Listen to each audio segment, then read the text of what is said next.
Let's go down to John DeStace on the floor. Thank you, John. Mr. Cain, back to you. And while you're kind of fired up there, let's turn to Social Security.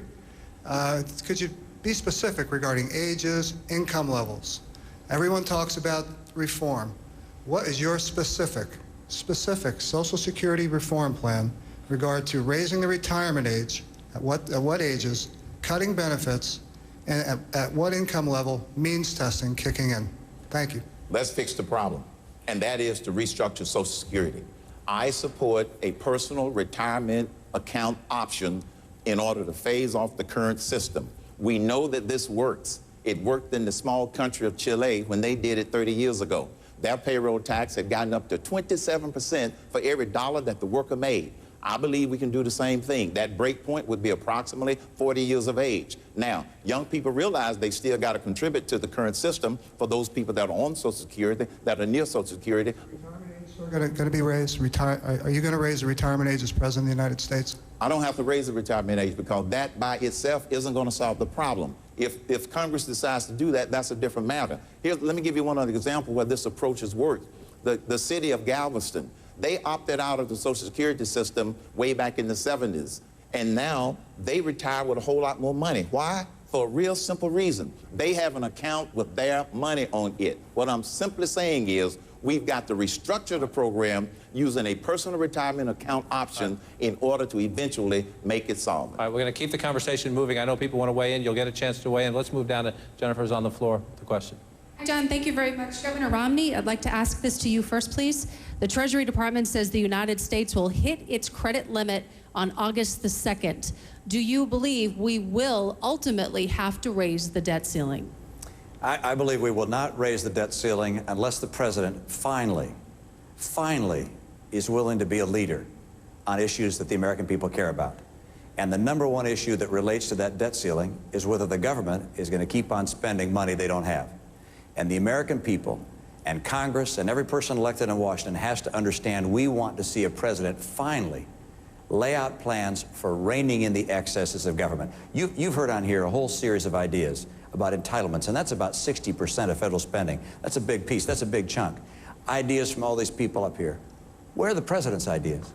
Each person has different ideas here. We can try them and try different ideas in different states and different programs at the federal level, but why isn't the president leading? He isn't leading on balancing our budget, and he's not leading on jobs. He's failed the American people both in job creation and in the scale of government, and that's why he's not going to be reelected. Governor, what happens if you don't raise it? What happens then? Is it okay not to? Well, what happens if we continue to spend time and time again, year and year again, more money than we take in? What we say to America is, at some point you hit a wall.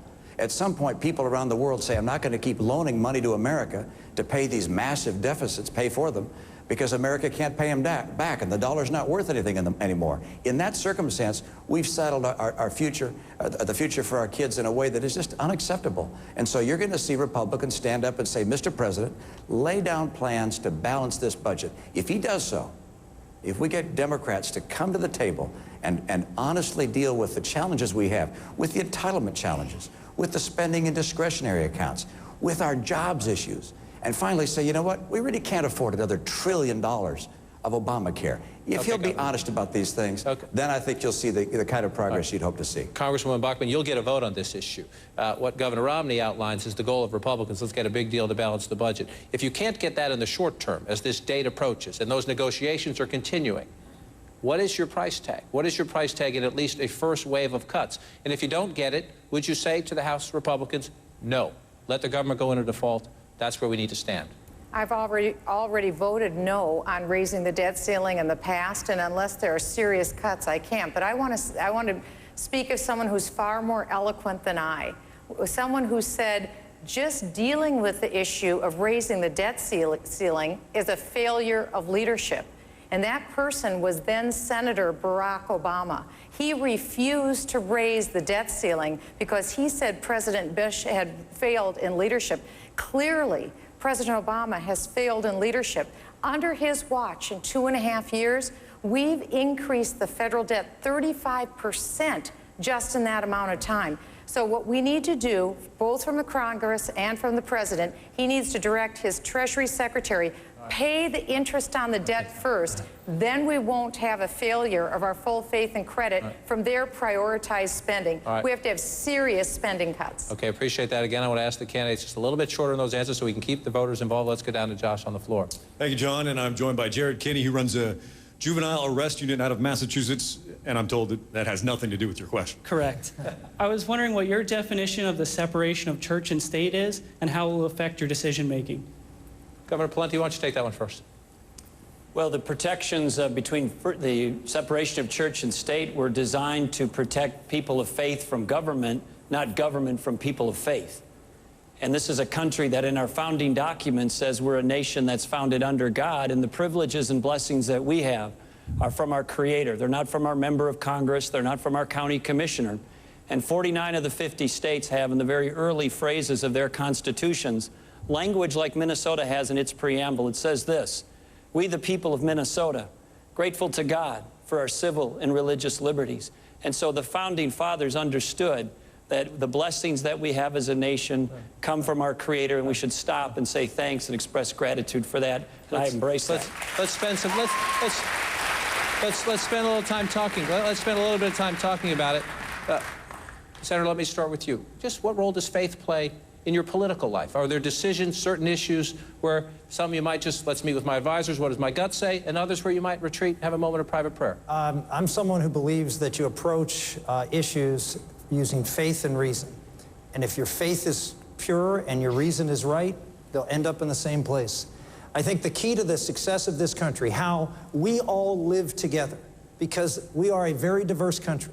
Madison called it the perfect remedy, which was to allow everybody, people of faith and no faith, to come in and make their claims in the public square, to be heard, have those arguments, and not to say, because you're a person of faith, you need to stay out. Because you have strong faith convictions, your opinion is invalid. Just the opposite.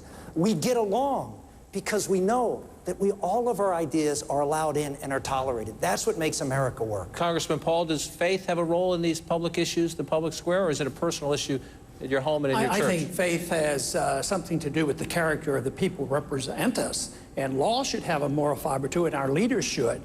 We shouldn't expect us to try to change morality. You can't teach people how to be moral. But the Constitution addresses this by saying, literally it says no theocracy, but it doesn't talk about church and state. The most important thing is the First Amendment. The Congress shall write no laws, which means Congress should never prohibit the expression of your Christian faith in a public place. Okay, great. Let's get down. Josh McElveen, let's continue the conversation. Thank you. Good job. While we're on the topic of faith and religion, the next question goes to Mr. Cain. You recently said you would not appoint a Muslim to your cabinet, then you kind of backed off that a little bit and said that you would first want to know if they are committed to the Constitution. You expressed concern that, quote, a lot of Muslims are not totally dedicated to this country. Are American Muslims as a group less committed to the Constitution than, say, Christians or Jews? First, the statement was, would I be comfortable with a Muslim in my administration? Not that I wouldn't appoint one. That's the exact transcript. And I would not be comfortable because you have peaceful Muslims, and then you have militant Muslims, those that are trying to kill us. And so when I said I wouldn't be comfortable, I was thinking about the ones that are trying to kill us, number one. Secondly, yes, I do not believe in Sharia law in American courts. I believe in American laws in American courts, period. There have been instances There have been instances in New Jersey. There was an instance in Oklahoma where Muslims did try to influence court decisions with Sharia law. I was simply saying very emphatically, American laws and American courts.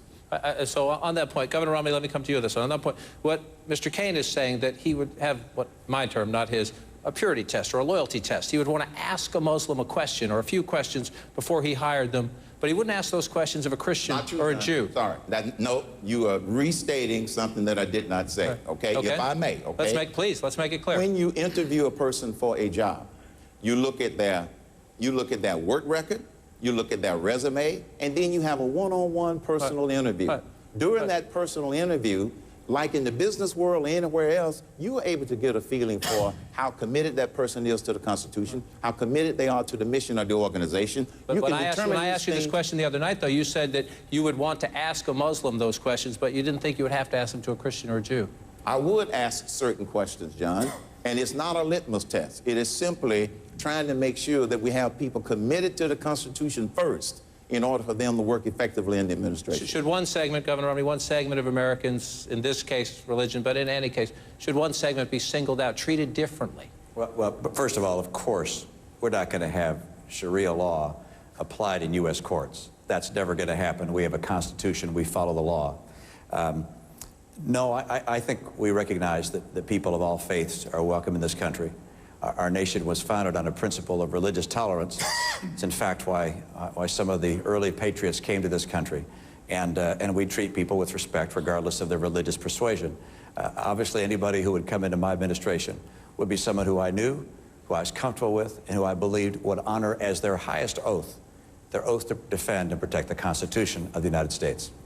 Mr. Speaker, go ahead. I just want to comment for a second. You know, the Pakistani who immigrated to the U.S., became a citizen, built a car bomb, which luckily failed to go off in Times Square, was asked by the federal judge, how could he have done that when he signed and when he swore an oath to the United States? And he looked at the judge and he said, you're my enemy. I lied. Now, I just want to go out on a limb here.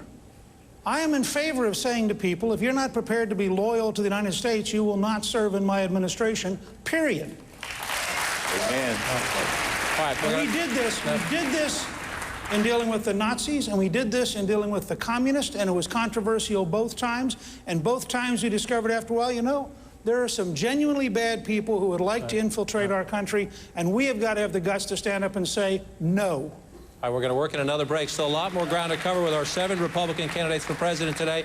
Voters here in New Hampshire asking the questions. You can help us at home on Facebook and on Twitter. Please send in your suggestions. In and out of every break, we're asking a candidate more of a personal question, this or that, to make a choice. Mr. Cain, deep dish or thin crust?